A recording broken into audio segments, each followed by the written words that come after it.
Namaskar. Aujourd'hui, je voudrais parler de quelque chose que l'on appelle karma yoga. On est toujours dans les problèmes de karma, de l'action, des actions qui nous lient à des réactions. Et il y a quelque chose que l'on définit comme le karma yoga dans notre philosophie.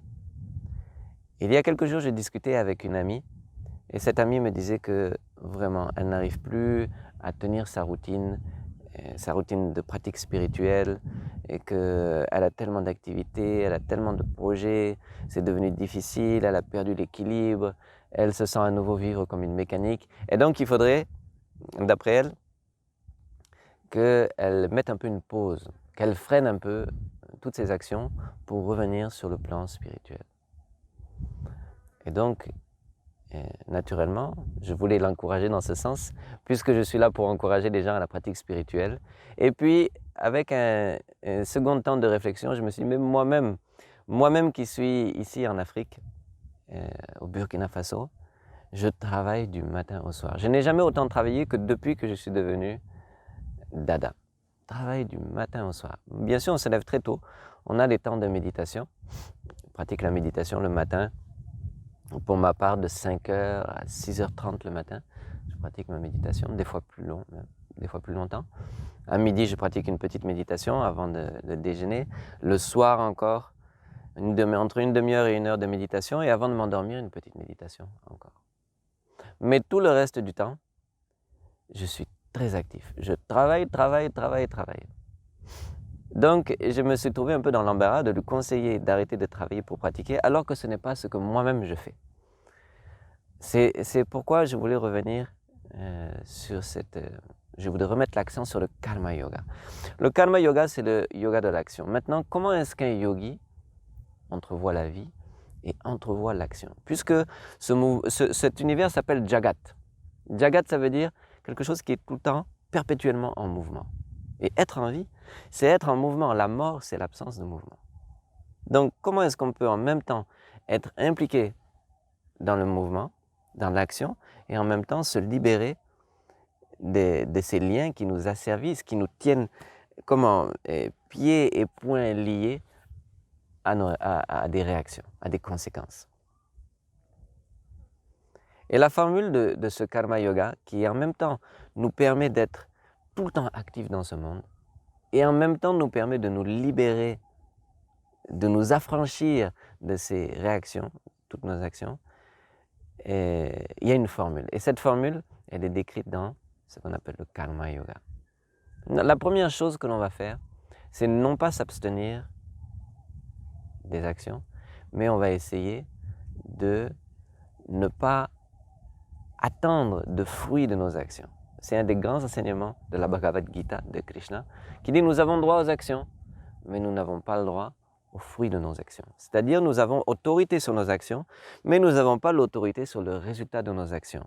Donc il serait peu sage d'effectuer des actions en attente d'un résultat. C'est-à-dire en focalisant toute notre énergie sur le gain que l'on va obtenir à travers cette action. Le karma yogi, bien sûr, il s'est donné des objectifs, il accomplit des actions avec aussi pour but de mener à bien certains objectifs ou d'arriver à accomplir certains objectifs, mais il ne va pas ressasser les attentes qu'il a par rapport à ses objectifs. Il va mettre, une fois qu'il s'est donné cet objectif, il va mettre 100% de son énergie dans l'art de l'exécution de son action. Donc lorsque l'on exécute une action, on n'est plus concentré sur le résultat de notre action, mais on est dans le moment présent et on est concentré sur quel est mon état d'esprit ou quelle est la manière, quel est l'art avec lequel j'exécute mon action. C'est-à-dire tout ce rapport de commerce vis-à-vis de notre action, c'est-à-dire j'effectue une telle action pour obtenir tel résultat, on va le mettre de côté et maintenant on va agir et on va essayer d'agir pour que cette action soit aussi une pratique spirituelle. On va agir de manière à ce que cette action-là, ça soit le déploiement de l'être, le déploiement de l'esprit. C'est-à-dire à travers mon action, je vais manifester l'esprit ou l'âme qui existe en moi. On dit que lorsque l'on effectue l'action, on est en train d'accomplir une tâche. C'est ma mission, je suis dans ce monde, donc j'ai tout un tas de karma à résoudre. J'ai tout un tas de petites missions que je dois accomplir dans ce monde et je vais les accomplir, je vais accomplir ces actions parce que c'est ma tâche de le faire. Si mon dharma, ou si le dharma ça veut dire, comment dirais-je, ma tâche spirituelle ou ma mission dans ce monde, ma mission avec un grand M, si mon dharma c'est d'être un balayeur, je vais accomplir cette mission de balayer le sol avec toute ma sincérité, en le faisant du mieux possible, avec toute mon attention, avec toute ma concentration, avec tout mon amour, avec toute ma compassion. Si je suis ministre, je vais accomplir mon travail de ministre avec toute ma sincérité, toute ma compassion, tout mon amour, et je vais être présent dans mes actions. Mais peu importe que la finalité de mon action, ça soit de bien balayer un endroit ou de changer la course du monde en prenant de grandes décisions politiques. Non, ce qui importe, c'est d'accomplir ma tâche du mieux possible et de satisfaire du rôle que j'ai, c'est-à-dire de jouer au mieux le rôle qui m'a été donné de jouer. Point final. Ne pas être tellement attaché à tellement de désirs. Oh non, j'aurais aimé être le roi de ce monde, je voudrais connaître la réputation, je voudrais tellement de rêves, tellement de désirs égoïstes. On met ces désirs de côté et on essaie dans un premier temps de sentir quelle est sa mission. Qu'est-ce que je suis censé faire dans ce monde? Peut-être c'est balayer, peut-être c'est devenir dada, peut-être c'est devenir cultivateur, peut-être c'est de devenir médecin, mais peu importe. Tous ces rôles se valent. Ce qui importe, c'est de bien jouer son rôle. Donc de comprendre quel est son rôle et maintenant de mettre toute son attention, tout son focus dans l'art de jouer sa prestation, son rôle. Mais est-ce que ça va marcher? Est-ce que ça va bien marcher? Est-ce que ça va m'attirer la popularité? Est-ce que je vais gagner de l'argent? Peu importe le gain. Mon action n'est plus un commerce, n'est plus un business où je fais telle action pour obtenir tel résultat. Non, je fais cette action pour la faire du mieux possible, pour que cette action devienne une pratique spirituelle. L'art du karma yoga, c'est l'art de faire de ces multiples actions de la journée des pratiques spirituelles. C'est là que je parle du déploiement de l'esprit. Mon action, c'est un déploiement de l'esprit. J'essaye de manifester mon âme, j'essaye de manifester la conscience suprême à travers mon action. Et à travers cette manifestation de l'esprit en nous, lorsque l'on exécute notre action, qu'est-ce que l'on va éprouver? On va éprouver un plaisir intérieur incomparable, qui est celui d'être en lien justement avec l'esprit, avec Dieu, avec l'âme, avec la conscience suprême. Et l'art de bien vivre, c'est l'art de créer ce lien avec l'esprit, à travers nos actions, à travers la méditation, à travers toutes les tâches quotidiennes que l'on doit mener à bien. Donc le premier secret de cette formule du karma yoga pour arriver à vivre au-delà du karma, c'est-à-dire de nos sanskaras, au-delà de ce cycle d'action et de réaction, et pour être heureux, et pour bien mener à bien ces actions, et pour vivre la vie que l'on est censé vivre, c'est de mettre l'accent sur l'art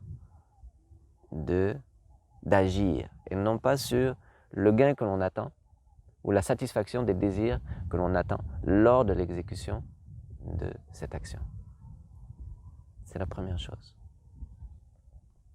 La deuxième chose, un peu plus difficile, c'est de chercher à ressentir que ce n'est pas moi qui agis, mais c'est l'esprit, mais c'est la conscience suprême qui agit à travers moi. Je suis simplement un instrument.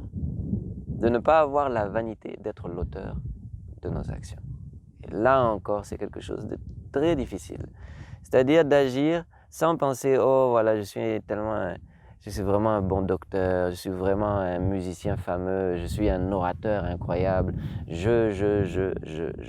Là, on s'enchaîne forcément aux réactions de nos actions. Parce qu'on pense que c'est moi qui agis, donc c'est moi qui dois récolter les fruits de mes actions.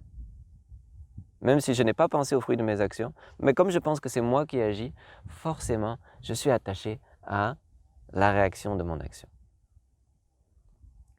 Donc, de faire un travail, de faire ce qu'on appelle l'autosuggestion, c'est-à-dire une pratique où à chacune de nos actions, on se remémore, avant de poser l'action, ce n'est pas moi qui agis, mais mon esprit qui agit à travers moi. Se libérer de la vanité d'être l'auteur de son action. Et là encore, c'est très difficile parce qu'il y a beaucoup de pièges de l'ego. L'ego peut aussi penser que voilà, c'est moi qui ai été choisi, c'est moi qui suis l'instrument de Dieu. Très dangereux. Non, non, même ça. J'ai eu l'opportunité, Dieu, la conscience suprême, m'a donné l'opportunité d'agir et de servir dans ce monde. Rien de plus. Et lorsque j'agis, je suis libre des considérations, des jugements de mon ego. Est-ce que j'agis bien? Est-ce que les gens me regardent? Est-ce que je suis... comment dire? Est-ce que ma prestation vraiment est telle que je la souhaite? Non, j'agis 100% libre de tous ces filtres du mental qui rendent mon action, justement qui m'empêchent d'être dans le moment présent et qui rendent mon action, une petite œuvre de mon petit ego.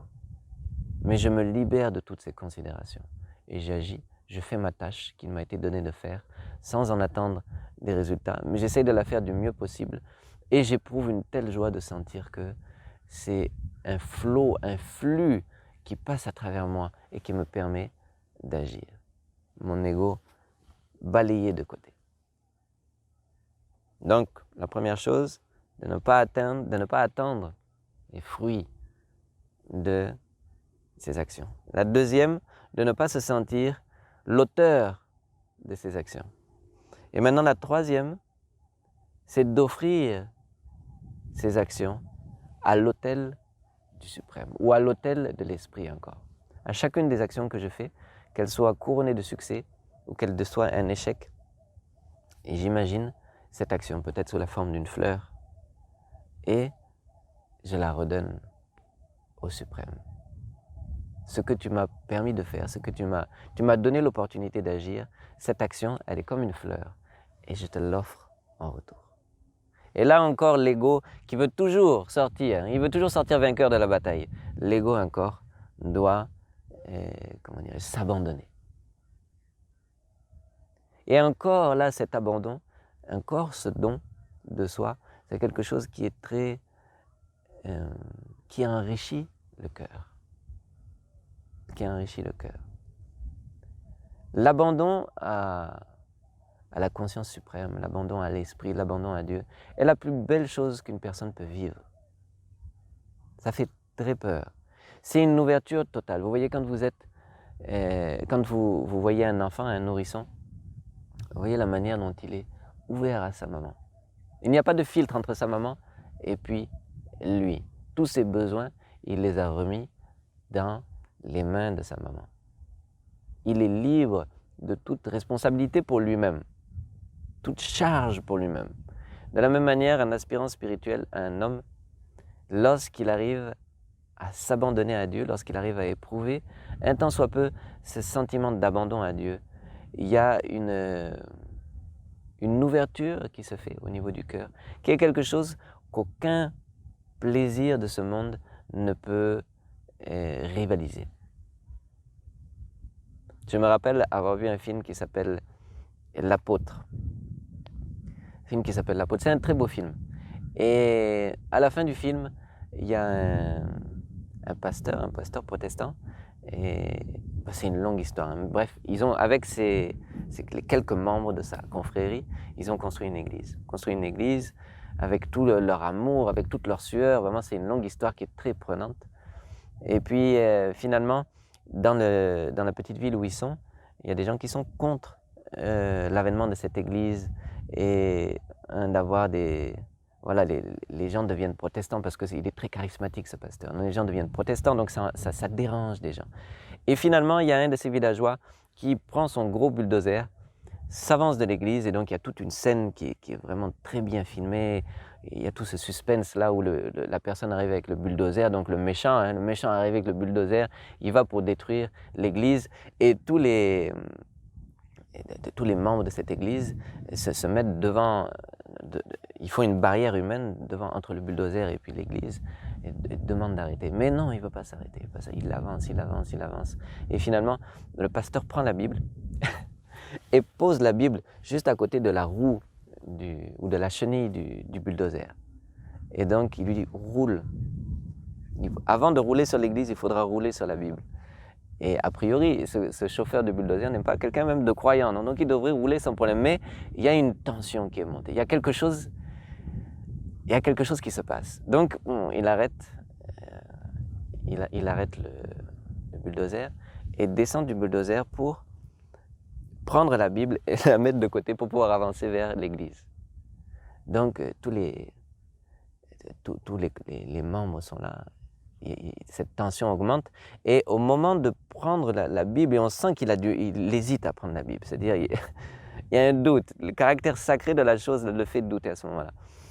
Et lorsqu'il va prendre la Bible, donc le pasteur est juste à côté de lui, le pasteur met sa main sur son dos et son autre main sur la main de ce chauffeur et sur la Bible aussi. Et l'image s'arrête, et on sent que quelque chose est en train de se passer dans le cœur de ce chauffeur de bulldozer. Et je ne sais plus ce qu'il lui dit à ce moment-là, mais il lui dit quelque chose comme « Abandonne-toi, mon fils, c'est le moment de t'abandonner devant l'autel de Dieu. »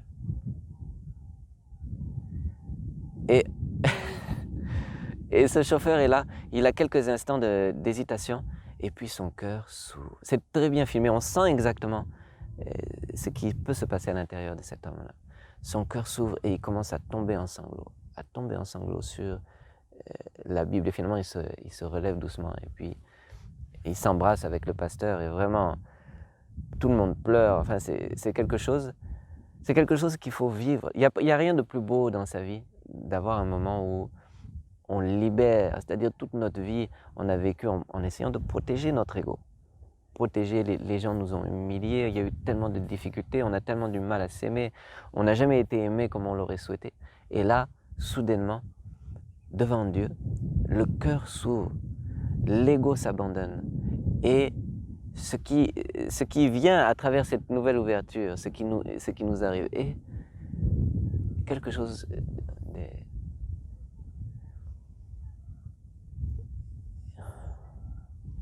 qui dépasse ce que l'on peut appeler plaisir ou bonheur. Donc, à travers cette pratique du karma yoga, on cultive cet abandon. On cultive ces trois choses dont j'ai parlé. Elles ne peuvent pas venir du coup. On va les cultiver. La première, on va cultiver l'idée que je fais de mon mieux dans l'exécution de l'action, peu importe les résultats. Les résultats ne sont pas dans mes mains, mais je ferai de mon mieux. Aujourd'hui, on est à Bicéry, au cœur du Burkina Faso.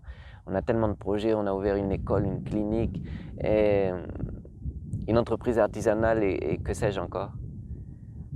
Et le travail est dur, et le travail est intense. Mais j'essaye à chaque fois que je commence ce projet de dire, peu importe si ce projet va réussir ou non. Mais ce qui est important, c'est que premièrement, je sens que je dois le faire. Je sens que c'est une bonne idée. Je sens que je ne suis pas seul. Ce n'est pas une décision de mon ego, c'est quelque chose qui doit être fait. C'est juste de le faire. Deuxièmement, j'y mets tout mon cœur, mon énergie, j'y mets 100% de ce que je peux dans l'exécution de cette action. Maintenant, si ça va marcher, ça ne va pas marcher. Je ne pense pas à ça. Souvent, si on pense à ça va marcher ou non, tous les ingrédients qui doivent être mis et qui doivent être là pour que ça marche, c'est du domaine du miracle. Donc, il vaut mieux pas y penser, sinon on va être découragé avant de commencer notre action. Mais je sens que c'est juste et je me donne à fond. Deuxièmement, ce n'est pas moi qui agis, c'est pas mon ego, c'est pas je suis tellement brave, je suis tellement grand, j'ai fait tel projet, vraiment, regardez-moi tous, mon nom sera écrit dans les journaux. Non, de cultiver avant chaque action, ce n'est pas moi qui agis. J'ai été donné cette opportunité d'agir. J'espère que je vais le faire du mieux possible. Et je rends grâce de pouvoir vivre cet instant. Et finalement, troisièmement, à la fin de cette action, à la fin de la journée, je prends toutes ces actions que j'ai fait comme des fleurs qui m'a été donné de cultiver et je remets encore ces fleurs sur l'autel du divin. Donc voilà un peu un sujet qui ressemble au sujet de ma vidéo précédente sur l'art de l'action, que l'on appelle le karma yoga. Donc non, n'évitez pas les actions. Plongez-vous dans la vie, travaillez plus, mais travaillez mieux. Travaillez à ce que vos actions deviennent ce qu'on appelle le karma yoga. Et maintenant, vous verrez que votre journée de service, votre service devient une méditation. Vos actions qui sont un service deviennent une méditation. Et votre méditation, le soir, le matin, devient un service que l'on rend encore une fois. Mais maintenant, toute votre vie, ce n'est que le déploiement de l'être, le déploiement de l'esprit. Ce n'est que de la pratique spirituelle. Merci beaucoup. À bientôt. Namaskar.